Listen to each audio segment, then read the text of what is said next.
بسم اللہ الرحمن الرحیم۔ شروع اللہ کے نام سے جو بڑا مہربان نہایت رحم کرنے والا ہے۔ اچھا بچوں، ہم نے جو پہلا لیکچر کیا تھا علم بیاں، اس کا دوسرا حصہ ہے علم بدی۔ ٹھیک ہے، علم بدی جو ہے وہ اس میں بھی آپ کا جو حصہ معروضی ہے اس میں سے سوال آئے گا کثیر الانتخابی سوالات میں۔ تو ایک شعر آئے گا، آپ نے اس کو لکھنا ہے کہ علم بدی کون سی اس کے اندر صنعت کا استعمال، یہ سوال آئے گا۔ کوئی ایک ایسا شعر ہو سکتا ہے، اس میں آپ نے بتانا ہے کہ یہ اس میں کون سی صنعت، نیچے وہ جز دے گا، صنعت تکرار ہے، تضاد ہے، تقابل ہے، کیا کون سی صنعت ہے۔ ٹھیک ہے، تو یہ 4-5 صنعت جو ہے، یہ صنعتیں میں نے لکھی ہے، اس کو دیکھ لیں۔ سب سے پہلے علم بدی۔ علم بدی جو ہے، بدی کا لغوی معنی ہے نادر، انوکھا، لیکن اصطلاح میں ایک ایسے علم کو کہتے ہیں جس سے تحسین و تزئین یعنی کہ خوبصورتی کے طریقے معلوم ہوتے ہیں۔ خوبصورتی کے طریقے کیسے معلوم ہوتے ہیں کہ کلام کے اندر ایک شاعر حضرات جو ہے وہ اپنے کلام کے اندر خوبصورتی پیدا کرنے کے لیے صنعتوں کا استعمال کرتا ہے۔ ٹھیک ہے، یعنی کہ ایک وہ چیز جو بہت زائد یعنی کہ الفاظ کا مجموعہ ہوتی ہے، اس کو بالکل ایک ایسا لفظ دے دیتے ہیں کہ جس سے ایک شعر کے اندر خوبصورتی بھی پیدا ہو جاتی ہے اور پھر اس کا شعر اچھا بھی لگتا ہے۔ تو علم بدی کا کام ہی ایسا ہے کہ تحسین کرتا ہے، خوبصورت اس کو بناتا ہے۔ اب اس کی آگے قسم علم بدی کی، ٹھیک ہے، کچھ صنائع لفظی ہے، کچھ معنوی ہے۔ اب ان میں سب سے پہلے آتا ہے صنعت تضاد۔ صنعت تضاد، آپ نے ویسے لفظ پڑھا ہوا ہے متضاد، متضاد الفاظ متضاد، بالکل اسی طریقے سے صنعت تضاد یعنی کہ کلام کے اندر ایسے الفاظ یا ایسے لفظ استعمال کرنا جو ایک دوسرے کی ضد یا الٹ ہو۔ ٹھیک ہے، یعنی کہ تقابل الٹ ہو، تقابل ضد ہو۔ جس طرح یہ شعر ہے، 1000 مرتبہ بہتر ہے بادشاہی اگر نصیب تیرے کوچے کی گدائی ہو۔ اب اس کے اندر صنعت تضاد کو کس طرح پہچانیں گے، ایک دفعہ شعر پڑھیں گے، اس میں صنعت تضاد یہ دیکھیں، ایک ہے بادشاہی، ایک ہے گدائی۔ ٹھیک ہے، یعنی کہ بادشاہ فقیر، دونوں کیا ہے، الٹ ہے، متضاد ہے۔ تو گویا کہ اس شعر کے اندر صنعت تضاد کا استعمال شاعر نے بڑی ہی خوبصورتی کے ساتھ استعمال کیا۔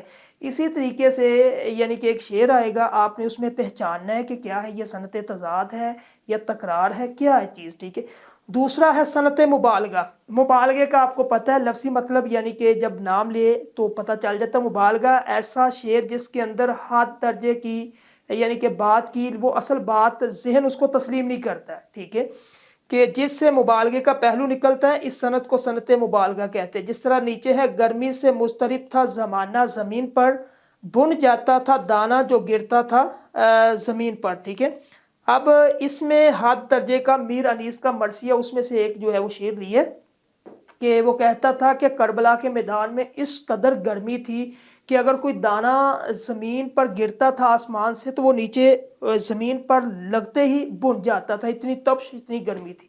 ایسی گرمی یعنی کہ اس کے اندر اس نے مبالغہ حد درجے کا استعمال کیا۔ اور اچھے شاعر کی خوبی یہ ہوتی ہے کہ وہ اپنی شاعری کے اندر مبالغے کا استعمال کرتا ہے۔ اب اس کے اندر جب آپ سنیں گے کہ ایک دانہ زمین پر گرا اور بن گیا تو مبالغہ، صنعت مبالغے کا استعمال۔ اس کے بعد آتا ہے صنعت تلمی۔ ٹھیک ہے، صنعت تلمی یہ اہم ہے، اس کو آپ نے جو ہے وہ دیکھنا ہے۔ صنعت تلمی زیادہ تر ہوتا ہے، لغوی معنی ہوتا ہے اشارہ کرنا۔ ٹھیک ہے، کلام میں کسی مشہور قصہ، واقعہ یا شخصیت یا داستان کی طرف اشارہ کیا ہوتا ہے، یعنی کہ شاعر حضرات یا ادیب حضرات اپنے کلام کے اندر ایک پرانی تاریخ، ٹھیک ہے، کسی وہ مذہبی سے ہو سکتی ہے، تاریخی ہو سکتی ہے، ایک ایسے لفظ کو استعمال کرتا ہے جس کا تعلق ایک پرانی تاریخ یا تہذیب کے ساتھ ہوتا ہے۔ ٹھیک ہے، جس طرح مرزا غالب کا یہ شعر ہے، ابن مریم ہوا کرے کوئی میرے دکھ کی دوا کرے کوئی۔ اب اس میں صنعت تلمی، تلمی کیا ہے، ابن مریم۔ اب یہ جو ہے ابن مریم، مریم علیہ السلام کا بیٹا، کوہ طور، آتش نمرود۔ ٹھیک ہے، اس کے بعد جو ہے کیا اس کا، بے خطر کود پڑا آتش نمرود میں عشق۔ ٹھیک ہے، عقل ہے محو تماشائے لب بام، ابھی اقبال کا، آتش نمرود، آب حیات، یہ سب کیا ہے، یہ تلمیحات ہے۔ ٹھیک ہے، تو شاعر حضرات یہ اس طرح کی مذہبی جس کا تعلق ایک چھوٹا ابن مریم ہوا کوہ طور، ٹھیک ہے، یا پھر حسن یوسف ید بیضا، حسن یوسف دم عیسیٰ ید بیضا داری، یہ تینوں ہی تلمیحات کا استعمال ہے۔ ٹھیک ہے، اس کے بعد ہے صنعت لف و نشر۔ لف کا مطلب ہوتا ہے لپیٹنا اور نشر کا مطلب ہے پھیلا دینا۔ ٹھیک ہے، تو کلام میں پہلے کچھ چیزوں کا ذکر کیا جاتا ہے، پھر انہی چیزوں سے مناسبت رکھنے والی چیزوں کا بھی ذکر کیا جاتا ہے۔ جس طرح نہ سلیقہ مجھ میں کلیم کا، نہ کرینہ تجھ میں خلیل کا، میں ہلاکے جادوے سامری تو قتیل شیوہ آزری. پہلے جو ہے اس نے کلام کو کیا کیا, بند کیا, اس کے بعد دوسرا جو اس نے شروع کیا ہلاکے جادوے, اسی طریقے سے مناسبت رکھنے والی چیزوں کو اس نے ذکر کر دیا. ٹھیک ہے. تیسرے نمبر پہ ہے صنعت اہام. صنعت اہام, اہام کا لفظ اس کا لغوی معنی ہوتا ہے جس میں وہم ہو. ٹھیک ہے.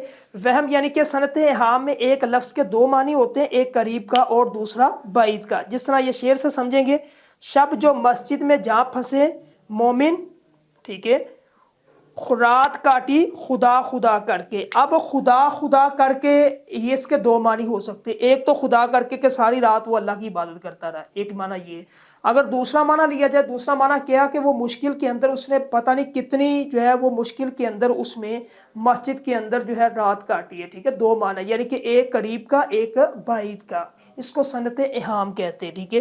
اس کے بعد اگلی صنعت ہے صنعت مرآت النظیر, جس میں کلام میں کچھ ایسے الفاظ لائے جائے جو ایک ہی رائے قبیل کے ہو, یعنی کہ آپ نے نثر میں پڑھا ہوگا متلازم الفاظ یا گروہی الفاظ. ایک لفظ کو آپ کے ذہن میں استعمال ہوا, اس سے ملتے جلتے جتنے الفاظ, مثال کے طور پہ اسکول کا آپ نام لیتے, اب اسکول کے ملتے جلتے جتنے الفاظ آپ کے ذہن میں آتے ہیں, وائٹ بورڈ آتا ہے, قلم آتا ہے, کاپی آتی ہے, کرسی آتی ہے, ٹیچر آتا ہے, طالب علم آتا ہے, بستہ آتا ہے. ٹھیک ہے. یہ ساری چیزیں کیا, بازار کا دکان آتی ہے.